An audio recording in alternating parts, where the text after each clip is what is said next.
हाँ, एक Google classroom में अभी 23 लोग ऐड हुए हैं। बाकी लोग को भी एक बार बोल देना, जो लोग भी ऐड नहीं है वो ऐड हो जाए। ठीक है, तो ऐसा ओके मैम। करेंगे। अगर नोट्स या कुछ सेंड करना हो ना तो इसी पे सेंड कर देंगे। वैसे हम लिंक भी इसी में शेयर कर रहे हैं, जो यूट्यूब लिंक्स हैं। आपकी क्लास जो ऑनलाइन क्लासेस होंगी उनकी यूट्यूब लिंक्स भी शेयर कर देंगे। ठीक है। Okay ma'am. Okay. Okay class, हम लोग अपना लेक्चर स्टार्ट करते हैं।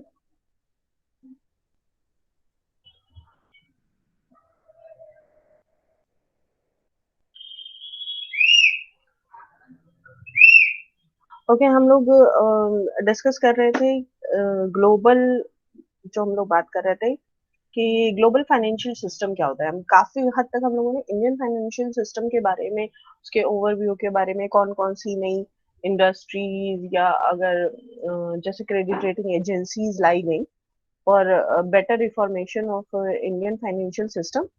तो ये हम लोगों ने ऑलरेडी काफी कुछ डिस्कस कर लिया। फिर नेक्स्ट हमारा जो एक टॉपिक है वो है, और ये इससे कनेक्ट भी इसलिए करता है क्योंकि जब लिबरलाइजेशन और प्राइवेटाइजेशन और ये सब चीजें बढ़ रही हैं, उसी के साथ में एक वर्ड आता है ग्लोबलाइजेशन। ठीक है।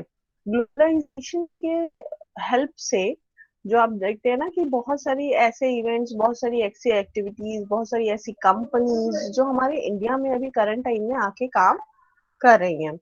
फाइन। तो ये किसके हेल्प से हुआ है? ये ग्लोबलाइजेशन के हेल्प से हुआ है। तो ऑब्वियसली जो ग्लोबल फाइनेंशियल सिस्टम है वो हमारे इंडियन फाइनेंशियल सिस्टम पे इम्पैक्ट डालता ही डालता है। जैसे फॉर एग्जांपल हम लोग अभी करंट में कुछ जो कंपनीज ने इंडिया से बैक ऑफ किया अपनी मैन्युफैक्चरिंग यूनिट्स, तो ऑब्वियसली हमारे वहाँ इम्पैक्ट पड़ेगा ही। तो ये कहीं ना कहीं ग्लोबल सिस्टम है। और बहुत सारी कंपनीज है जो इंडिया में एंटर करती है, तो ऑब्वियसली नए एम्प्लॉयमेंट जनरेशन होता है, तो वो भी हमें हेल्प करता है। फाइन। तो सबसे पहले, what is the concept of global financial system? The global financial system is a financial system consisting of institutions and regulators that act on the international level. Similarly जैसे हम लोग बात करते थे ना कि इंडियन फाइनेंशियल सिस्टम में क्या होता है।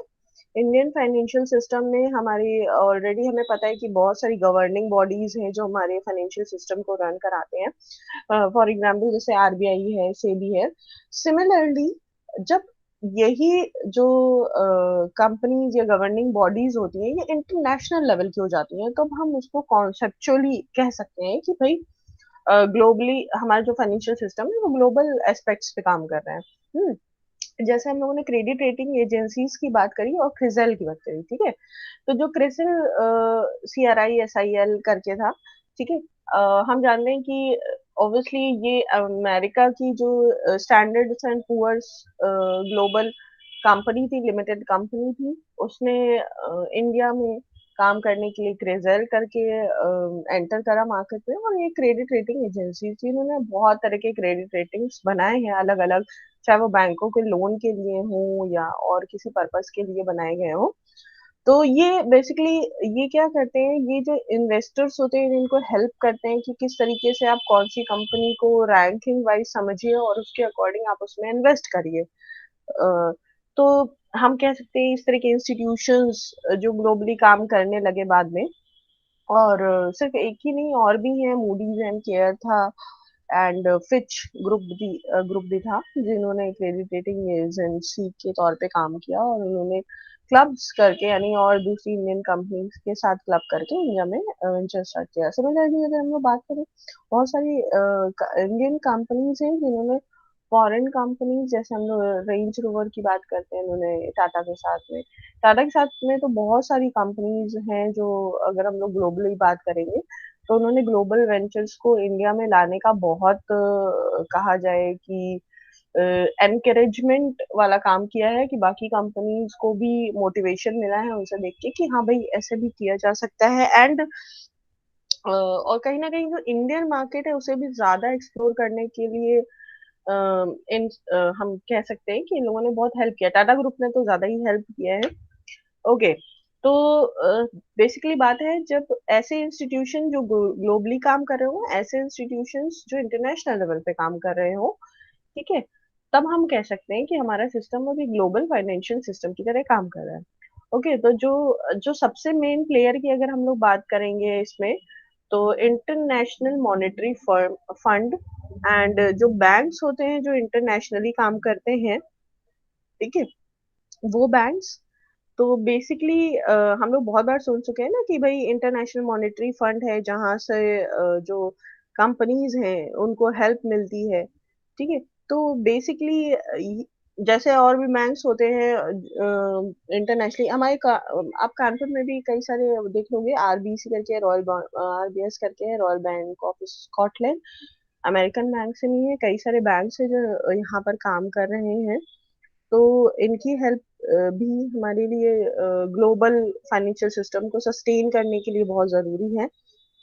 और ये जितनी भी कहा जाए कंपनीज हैं बड़े लेवल पे काम करना चाहते हैं और ऑब्वियसली उनके पास फंडिंग है, ठीक है, तो उनको ये हेल्प करती है। या इसी तरह सिमिलरली बहुत सारी ऐसी एजेंसीज हैं, या जब गवर्नमेंट के बहुत सारे कहा जाए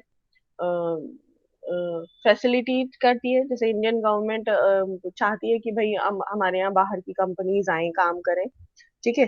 तो जब इस तरह के आप पैरामीटर्स बनाते हो जिससे बाहर की कंपनीज इंडिया में आके काम कर सकते हैं, या सिमिलरली मतलब वाइस वर्सा, अगर हम लोग बात करें कि फॉरेन कंट्रीज में भी बहुत सारे इंडियन, जैसे एसबीआई की अगर हम लोग बैंक की बात करें तो एसबीआई हमारा इंटरनेशनल बैंक हम लोग कह सकते हैं, क्योंकि इसकी ब्रांचेस बाहर भी हैं। तो इस तरह के इंस्टीट्यूशंस जब बाहर लेवल पे काम करते हैं, चाहे वो प्राइवेट हो चाहे वो पब्लिक यूनिट्स हो, दोनों की ही बात कर रहे हैं। बैंक्स की हम लोग बात कर रहे हैं, ठीक है, बैंक्स बड़े लेवल पे बाहर काम कर रहे होते हैं, उनकी बात कर रहे हैं, ठीक है। तो जब ये इस तरह से काम कर रहे होते हैं फॉरेन कंट्रीज में भी, तो ऑब्वियसली हम कह सकते हैं कि हमारा जो सिस्टम है वो इंटरनेशनली काम कर रहा है या ग्लोबली काम कर रहा है। और ऑब्वियसली जब हम इंटरनेशनल मॉनेटरी फंड की बात कर रहे हैं, तो आप सुनते भी होंगे कि बहुत बार ऐसा हुआ है। और हाँ, इसका हेडक्वार्टर यूएस में है। ज्यादातर इस तरह की सब चीजें वहीं से रिलेटेड है, ठीक है। और जो इंटरनेशनल मॉनेटरी फंड बनाया गया है, इसमें अभी करंट अवे में 190 कंट्रीज अटैच्ड हैं, या ये कह सकते हैं हम लोग कि इनको हेल्प होती है फाइनेंशियल स्टेबिलिटी बनाने के लिए। तो इंटरनेशनल मॉनेटरी फंड हेल्प करता है 190 कंट्रीज को, मतलब सभी को हेल्प की जरूरत नहीं होती, बट जिसको भी इतने कंट्रीज उसके मेंबर्स हम कह सकते हैं। और इन मेंबर्स को जब भी किसी तरह की फाइनेंशियल हेल्प की जरूरत होती है, तब ये काम करते हैं। तो अगर हम लोग बेसिक बात करें कि इंटरनेशनल मॉनेटरी जो फंड है उसका अगर पर्पस की बात कर ले, तो पर्पस क्या है? पहला तो हम ये कह सकते हैं कि प्रमोट करता है, ठीक है। इंटरनेशनल मॉनेटरी कॉरपोरेशन जो एक कॉरपोरेशंस बनती है और आपस में उनके बीच में जो कंपनीज के बीच में कोऑपरेटिवनेस रहती है, कोऑपरेशन रहता है। तो जैसे एक कंपनी, जैसे हम लोगों ने बात करी ना, बहुत सारी जैसे सिक कंपनीज हो जाती है, बीमार हो जाती हैं, अनसाउंड हो जाती हैं, तो उनको मॉनेटरी, भाई दूसरी कंट्रीज अच्छा काम कर रही हैं तो वो हेल्प करती हैं कि भाई हम आपको हेल्प कर रहे हैं और आप बंद ना होइए या लिक्विडेट मत करिए अपने आप को, हम आपको सब सपोर्ट करेंगे, हेल्प करेंगे, ठीक है। तो हम लोग इस कोऑपरेशन की बात कर सकते हैं। तो पहला क्या है कि प्रमोट इंटरनेशनल मॉनेटरी कोऑपरेशन हम कह सकते हैं, या है। और सेकंड क्या होता है, जो फाइनेंशियल ट्रेड्स होते हैं विद इन द कंट्रीज, दो कंट्रीज के बीच में फाइनेंशियल ट्रेडिंग या इंटरनेशनल ट्रेडिंग, अगर यू वर्ड यूज करें तो ज्यादा बेटर रहेगा। तो इंटरनेशनल जब ट्रेडिंग हो रही होती है उसमें इंटरनेशनल मॉनेटरी फंड सपोर्ट करता है, ठीक है, उसको सस्टेन रखने के लिए। और इनके हेल्प से इकोनॉमिक ग्रोथ, ऐसी कंट्रीज की भी इकोनॉमिक ग्रोथ होती है जहां पर अगर फंडिंग ना मिले तो ऑब्वियसली वो काफी स्लो डाउन है, क्योंकि उनके पास खुद की उतना कैश या मनी नहीं होता है। तो या कह सकते हैं बहुत पॉवर्टी लाइन में ये वाली कंट्रीज रहती है, तो उनको पॉवर्टी लाइन से ऊपर लाने के लिए इस तरह के करेक्टिव एक्शंस या मेजर्स लिए जाते हैं। और उनको हेल्प करी जाती है फाइनेंशियली भी, और उन्हीं फाइनेंशियल रिसोर्सेज से जो अदर रिसोर्सेज होते हैं मटेरियल या लेबर या और भी जो भी रिसोर्सेज, चाहे वो मशीनरी हो गई, चाहे वो और भी एसेट्स हो गए, उनको प्रोवाइड कराया जाता है। ठीक है। और इसका क्या होता है कि ऑब्वियसली फिर उनको कुछ सर्टेन चीजें रिटर्न करनी होती है, बेनिफिट्स रिटर्न करने होते हैं, तो वो आगे रिटर्न करते हैं। बेसिकली जो इंटरनेशनल फाइनेंशियल क्राइसिस में से अगर निकलना हो तो उसके लिए आईएमएफ बनाया गया है, इंटरनेशनल मॉनेटरी फंड, जो इस तरह की चीजों को हेल्प करते हैं। ठीक है। तो बेसिकली हम ये कह सकते हैं कि ग्लोबल फाइनेंशियल सिस्टम को सपोर्ट करने के लिए इंटरनेशनल मॉनेटरी फंड बनाया गया है, जो developing countries, under developed countries को हेल्प करते हैं, जिनके पास लिमिटेड एक्सेस है, हम कह सकते हैं, जो फाइनेंशियल चीजें उनके उनका लिमिटेड एक्सेस है, या वहां पर कोई सिस्टम कोई काम नहीं कर रहा है, तब वहां पर ये हेल्प करते हैं। नाउ आप हमारी स्लाइड पे शो होगा द इंटरनेशनल मॉनेटरी स्ट्रक्चर। अब ये स्ट्रक्चर किस तरीके से है, तो ऑब्वियसली यहाँ पर भाई हर चीज को काम करने का एक स्ट्रक्चर चाहिए होता है। तो यहाँ पर है, हम लोग बात करते हैं, besides the liberal and social democratic views, new Marxist are highly critical of the modern financial system in that it promotes inequality between state players, particularly holding the view that the wealthier country abuse the financial system to exercise control of the developing countries. Obviously, Marxist, आप मार्क्सवाद जिसको हम लोग सुनते हैं, ठीक है, उनका ये कहना है, जो न्यू मार्क्सिस्ट है वो उनका ये कहना है कि जो डेवलप्ड कंट्रीज है वो क्या करती हैं, या डेवलप्ड कंट्रीज या वेल्दियर, जैसे हम लोग सुनते हैं ना, जितने वेल्दियर पर्सन्स रहते हैं वो क्या करते हैं, एक्सप्लॉइटेशन करते हैं उनका, जिनके पास वेल्दीनेस नहीं है।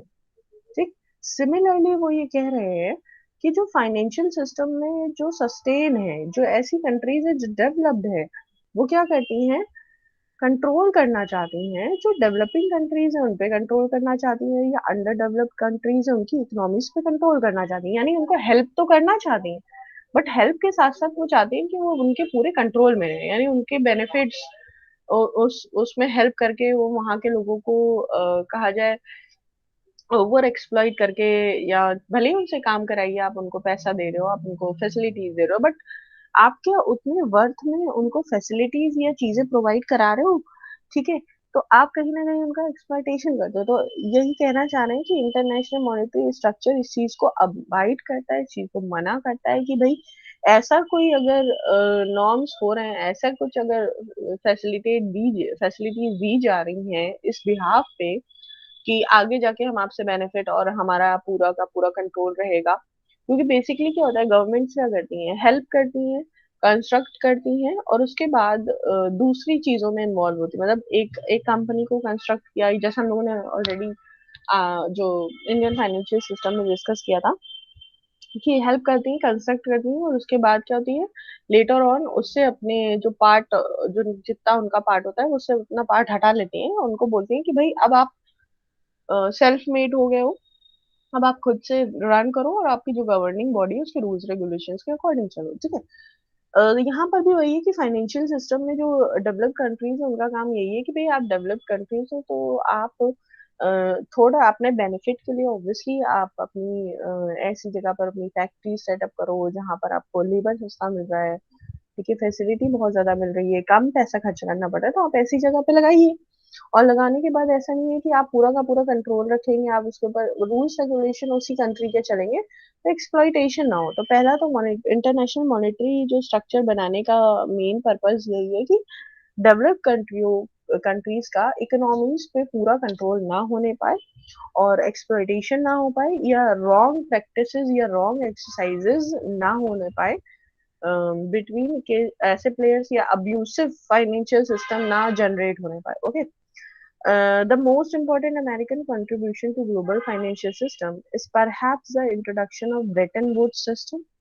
Obviously, ये एक हम कह सकते हैं कि बिगर नेम है ब्रेटन वुड्स सिस्टम।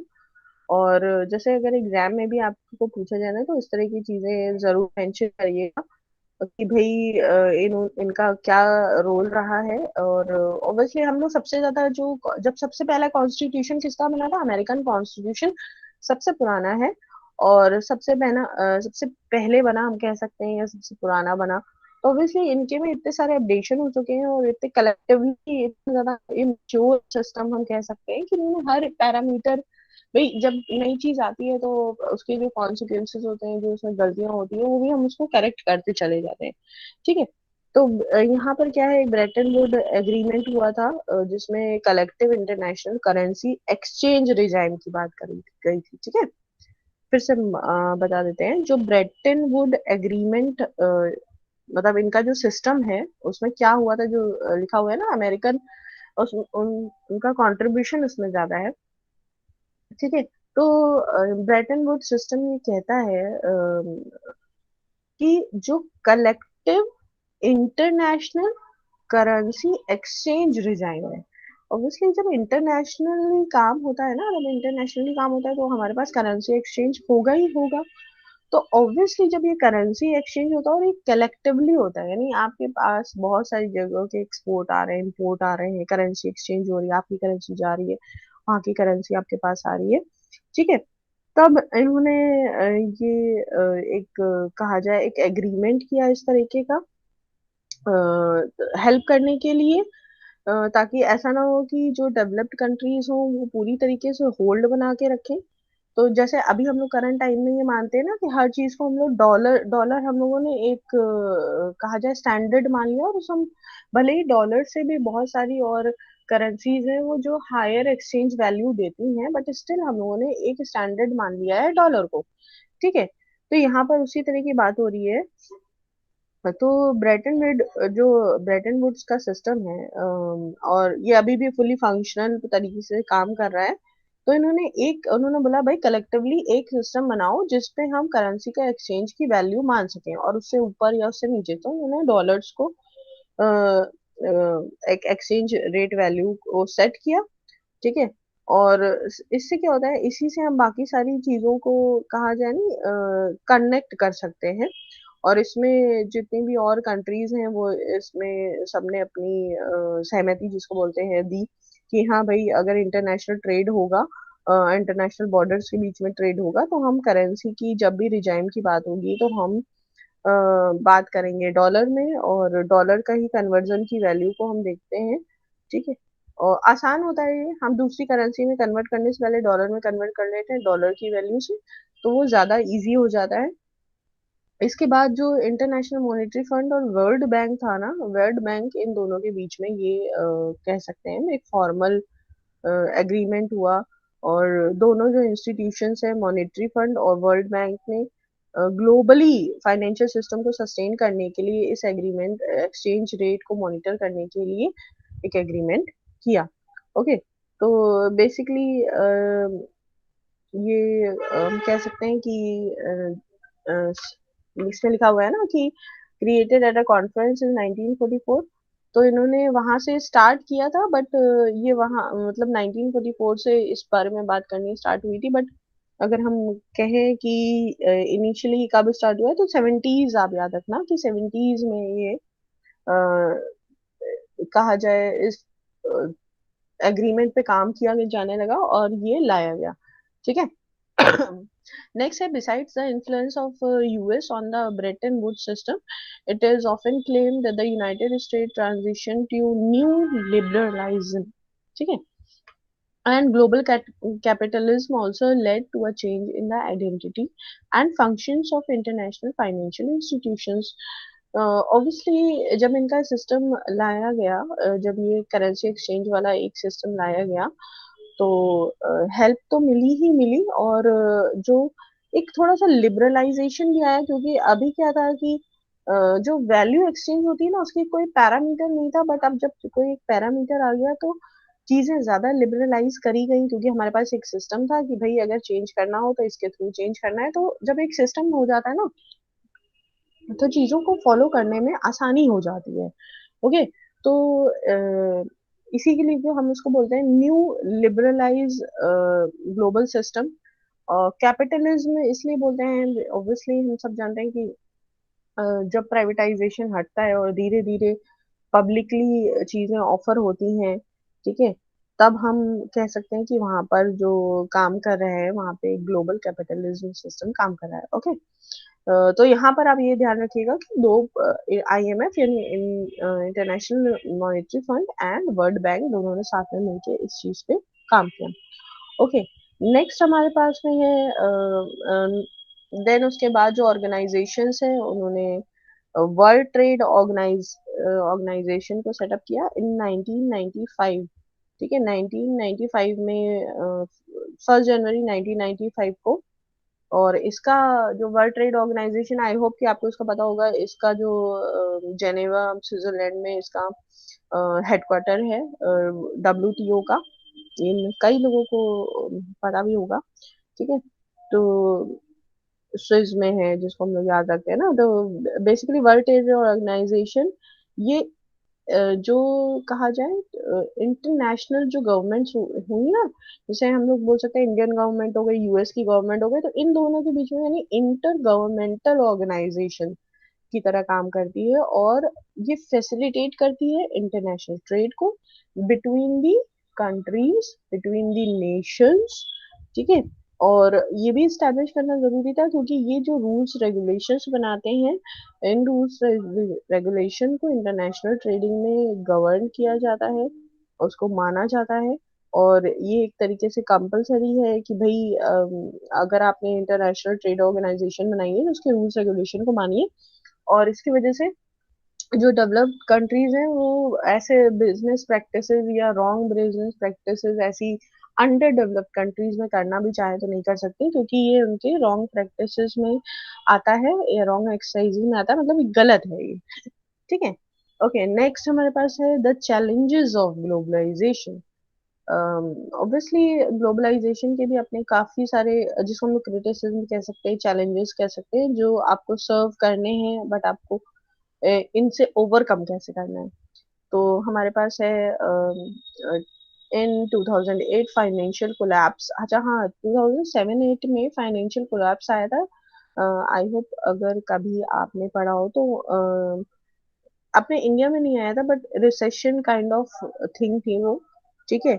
तो बहुत ज्यादा इम्पैक्ट किया था इंडिया में। और इंडिया में तो फिर भी उतना नहीं किया था, बट US में बहुत बुरी हालत हो गई थी। लोगों को गाड़ियों में सोना पड़ा था। और लोगों के पास जो भी उनका सेविंग्स थी, उनके पास घर था। इसको द ग्रेट रिसेशन पीरियड भी बोला जाता है। ठीक है। इंटर जो नेशनल जो डेवलप्ड कंट्री थी उनकी जो इकोनॉमी थी वो ग्लोबली कोलैप्स कर गई थी। ठीक है। तो अगर हम लोग इसको बात करें तो 2008 में बहुत बुरी हालत हो गई थी, बट ये स्टार्ट हुआ था 2007 से और 9 तक गया था, मतलब 7, 8, 9 तक गया था। तो ये सबसे बड़ा चैलेंज है रिसेशन वाला। और अगर आप कभी गूगल करोगे, गूगल करके सर्च करोगे, तो आपको ये रिसेशन वाला दिखेगा। ठीक है। क्योंकि इसमें फाइनेंशियल क्राइसिस इंटरनेशनली बहुत बड़े लेवल पे, और जैसे है ना कि हम सब लोग अमेरिकन जो गवर्नमेंट है उनके रूल्स रेगुलेशन है या सारी चीजें हैं उन पे ज्यादा रिलाई करते हैं, उनके अकॉर्डिंग चलते हैं। तो ऑब्वियसली अगर वहां कुछ भी ऐसा होता है तो बाकी कंट्रीज में उससे बहुत ज्यादा इम्पैक्टेड होते हैं। तो इसको इसीलिए जो ग्रेट रिसेशन पीरियड बोला जाता है 2007 से 2009, इसको माना गया। और इंटरनेशनल जो मॉनेटरी फंड था ऑब्वियसली, क्योंकि ये इनका भी हेड ऑफिस वहीं पर है, तो बहुत प्रॉब्लमेटिक चीजें हो गई थी। लोगों की जॉब्स तो बहुत बुरी हालत में गई थी। और जिनको भी पैसे की जरूरत थी उन्होंने बैंक्स में जाके जब पैसा निकालना शुरू किया तो उन्हें भी प्रॉब्लम्स आ रही थी, क्योंकि बैंक से पैसा उतना नहीं निकाल पा रहे थे। क्योंकि ऑब्वियसली बैंक्स भी क्या करती हैं, इंडिविजुअल जो कस्टमर का पैसा होता है वो इन्वेस्ट ही करती हैं। तो ऑब्वियसली जब आपको इन्वेस्टमेंट्स में कोलैप्स आ गया, जिसकी वजह से तो लोगों को भी इतना पैसा नहीं मिल पा रहा था, और एंड में इतना ज्यादा कोलैप्स हो गया कि भाई लोगों को घर बेचना पड़ा, और सारी चीजें उनको मॉर्टगेज, जो जो चीजें मॉर्टगेज पे थी उन्हें उनका सबमिशन करना पड़ा। और एंड में जाके वो कार में और स्ट्रीट्स पे लोगों को काफी दिन तक रहना पड़ा। ठीक है। इंडिया में भी इसका इम्पैक्ट पड़ा था, बट अगर हम लोग बात करें north America, south America, Europe, ये कंट्रीज ज्यादा मतलब इम्पैक्टेड थी, नॉर्थ साउथ मतलब अमेरिका पूरा और यूरोपियन कंट्रीज। और इसका इम्पैक्ट अगर हम लोग बात करें तो चाइना, इंडिया, इंडोनेशिया, इन कंट्रीज पे भी इसका इम्पैक्ट बहुत पड़ा था। एशियन मार्केट मतलब हम लोग कह सकते हैं कि एशियन मार्केट पे इसका इम्पैक्ट पड़ा था। ओके, तो सबसे बड़ा चैलेंज तो यही है कि अगर इस तरह का रिसेशन दोबारा आता है तो किसको किस तरह से ओवरकम करेंगे। और जब जहाँ की हम लोगों ने वैल्यू को एक स्टैंडर्ड माना है, जहाँ की करेंसी की एक्सचेंज वैल्यू को एक स्टैंडर्ड माना है, वहीं पर अगर रिसेशन आ रहा है तो ऑब्वियसली उनकी करेंसी की वैल्यू तो बहुत नीचे चली जाएगी। तो ग्लोबल इकोनॉमी में भी प्रॉब्लम्स आएंगे इस तरह की। अ, ठीक है, तो ये एक चैलेंज है, इससे ओवरकम करना। इसके बाद हम लोग बात करते हैं, इन्होंने एक कमेटी बनाई, committee on global financial system, जिसको हम लोग बोलते हैं committee on the global financial system, CGFS, Philip ने।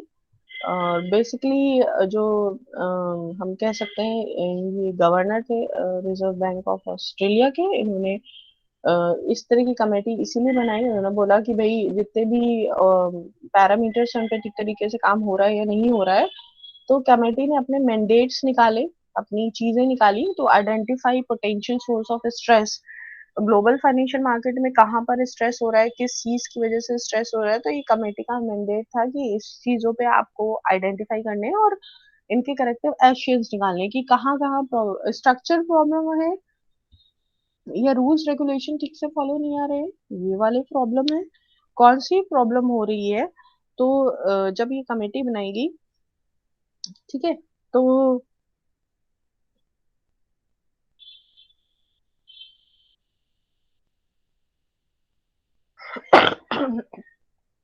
Sorry class. तो यहाँ पर कोऑर्डिनेशन था इनका इनका जो जब ये कमेटी बनाई जाती है उनमें बहुत सारे एक्सपर्ट्स रखे जाते हैं। तो ये बेसिकली जितने भी एक्सपर्ट्स थे, इनका काम यही था कि भाई हम किस तरीके से आपस में कोऑर्डिनेट करें और अगर जो प्रॉब्लम्स आ रही हैं उसको किस तरह से सॉर्ट आउट करें। अब ये प्रॉब्लम किस तरह की है, ये अच्छा कमेटी बनाई इसीलिए गई थी कि जो चैलेंजेस आ रहे थे उनको उनसे कैसे ओवरकम किया जाए, उनके सोर्सेस क्या है, ठीक है, उस पर बात करी गई। और अच्छा हाँ, हम अगर ये जो चैलेंजेस आए थे ना ग्लोबलाइजेशन में, जिसमें हम लोगों ने रिसेशन की बात करी, तो इसमें हम आपको कुछ पॉइंट्स बता दें कि क्या प्रॉब्लम्स थी। तो यहाँ पर क्या हो रहा था कि बहुत ज्यादा जब जब चीजें एक्सेसिव लेवल पे बढ़ जाती है ना, तो वहां पर शेडो बैंकिंग सिस्टम आ गया था। ठीक है, शेडो बैंकिंग सिस्टम में क्या करते हैं कि इंडियन गवर्नमेंट, यहाँ हमारे यहाँ इंडिया में तो सिक्योरिटी पे ही लोन देते हैं या मॉर्टगेज रख के लोन देते हैं। बट फॉरेन कंट्रीज में कि उन्होंने शैडो बैंकिंग स्टार्ट करी, तो वो उसका काम क्या था कि हम आपको छोटे छोटे लोन प्रोवाइड कराएंगे बट हम आपसे सिक्योरिटीज नहीं देंगे, हम आपसे मॉर्टगेज नहीं देंगे। ठीक है, जैसे टीवी ले लिया आपने, फ्रिज ले लिया, तो इस तरह के जब आप प्रोडक्ट्स लोगों को देने लगे और आपने उनसे कोई भी मॉर्टगेज कोई भी सिक्योरिटी नहीं लिया, बस वो ये देखते थे कि are you in the job, अगर आप जॉब में हो तो ठीक है, हम आपको लोन्स दे सकते हैं। तो वहां पर ये कॉन्सेप्ट बहुत बुरी तरह कह सकते हैं ना, एक्सप्लॉइटेशन की तरह बिल्कुल एकदम एक्सेसिवली चलने लगा, जिसको हम लोग शेडो बैंकिंग सिस्टम कहने लगे। और ये 2007 से ही के मिड से के बाद से ही थोड़ा सा या उससे थोड़ा सा पहले से स्टार्ट हुआ। तो उसके बाद से क्राइसिस बढ़ने लगी। लोग ऑब्वियसली लोगों ने सोचा ये अच्छा सिस्टम है भाई, तो उन्होंने लोन वापस करने बंद कर दिए, तो बैंकों को प्रॉब्लम होने लगी। अब बैंकों को प्रॉब्लम होने लगी तो बैंक में बाकी लोगों का भी पैसे जमा है। तो ऑब्वियसली जब वो अपना पैसा निकालने लगे, जब उनको इससे डाउट्स हुए कि भाई प्रॉब्लम आ रही है, उन्होंने बैंक से पैसा निकालना शुरू, तो बैंक ने मना करना शुरू कर दिया। ठीक है, तो कहीं ना कहीं जो कहते हैं ना कि डिफ्लेशन, आप लोगों के पास जो पेइंग कैपेसिटी थी वो घटने लगी और एकदम से घटने लगी। तो वो जितने भी लोग थे वो सब बैंकों की तरफ आए कि भाई नहीं, हमें तो अपना पैसा चाहिए, हमारे पास लिक्विडिटी कम हो रही है। तो उन्होंने इस तरह की एक्टिविटीज करनी स्टार्ट कर दी। ठीक है, तो ये एक कहा जाए बिग फेल्योर का, ये एक बहुत बड़ा ये प्रैक्टिस थी, मतलब ये रॉन्ग पॉलिसी कह सकते हैं हम लोग, या इनका जो ट्रेडिंग डेफिसिट कह सकते हैं, यानी आपने गलत तरह की ट्रेडिंग का तरीका चुना, और जिसकी वजह से, और ये बेसिकली किया गया था, जितने भी प्राइवेट सेक्टर्स थे ना, उन्होंने ये करना ज्यादा स्टार्ट कर दिया था कि भाई हम शॉर्ट टर्म के लिए फंडिंग दे रहे हैं आपको, और शॉर्ट टर्म के लिए फंडिंग दे रहे हो, और आप जॉब कर रहे हो तो आप पेमेंट कर सकते हो मैं आसानी से। तो और क्रेडिट कार्ड्स बहुत इशू किए, तो ये सारे प्रॉब्लम्स इसकी वजह से जनरेट हुई। Okay.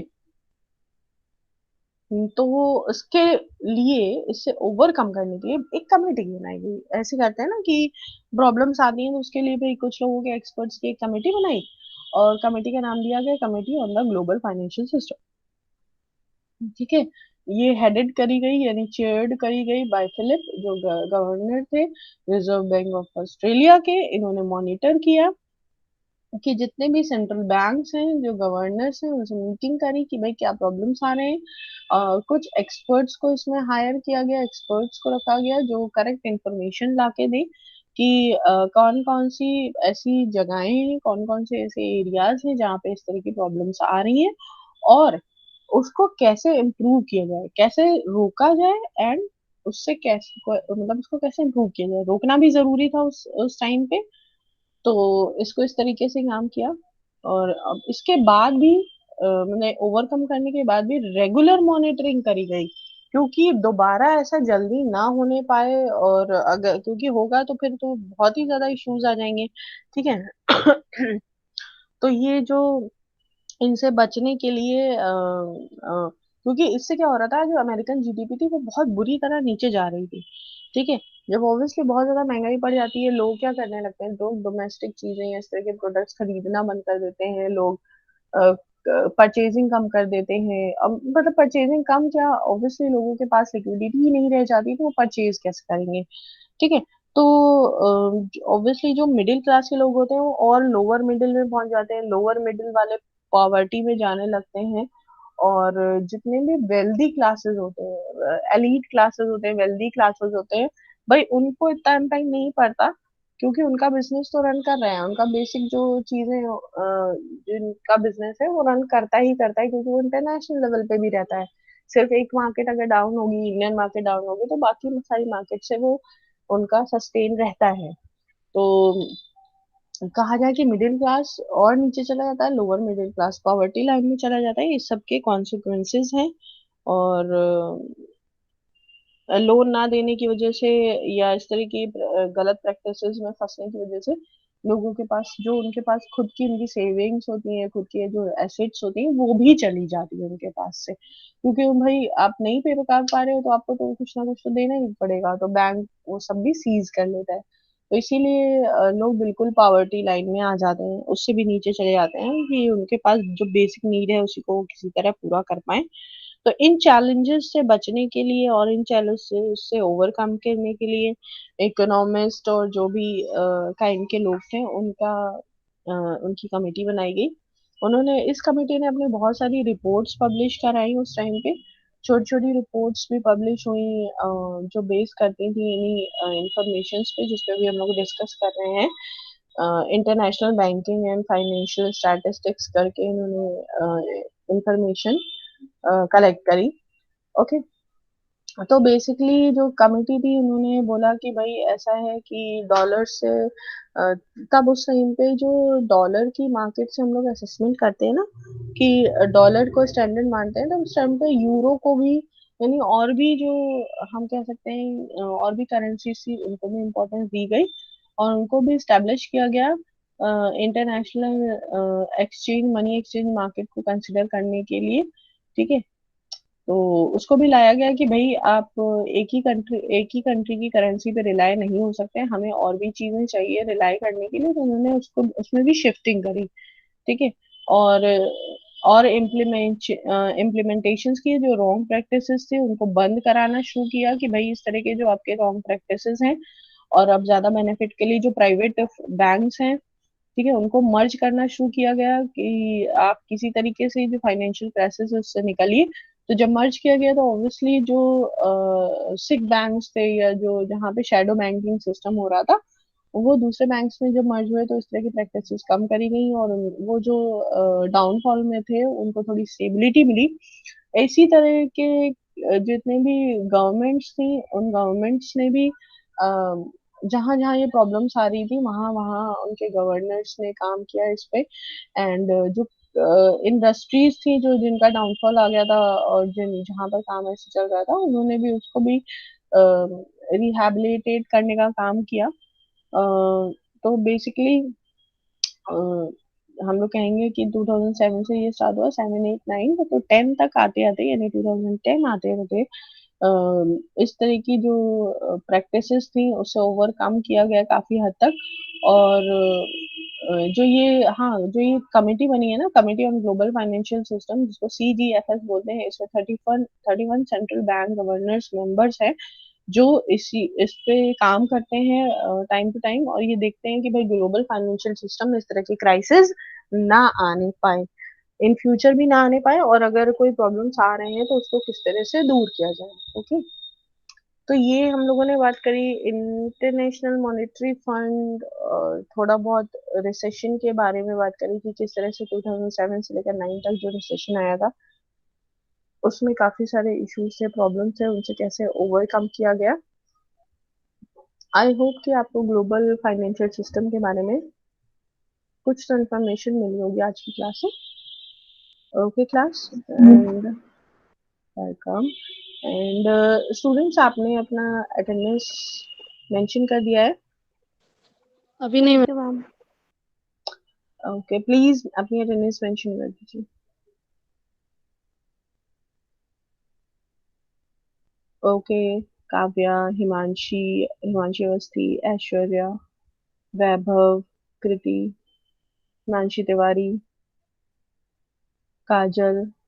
Okay, thank you ma'am. Welcome बेटा। Students, please mention your attendance in the chat box. Himanshi, Himanshi just note, yes ma'am. बेटा आप नोट कर लेना कि कितने स्टूडेंट्स हैं, तो आप मेरे को अटेंडेंस सेंड कर देना, क्योंकि इसमें बहुत सारे लोगों ने, मेरे को लग रहा है कि अभी मेंशन नहीं करी है। Okay, Smita and okay Kanika ma'am. Also. Okay Himanshi. Okay ma'am. Okay, thank you class. Thank you ma'am. Welcome. Thank you ma'am. Welcome. Thank you ma'am. Welcome.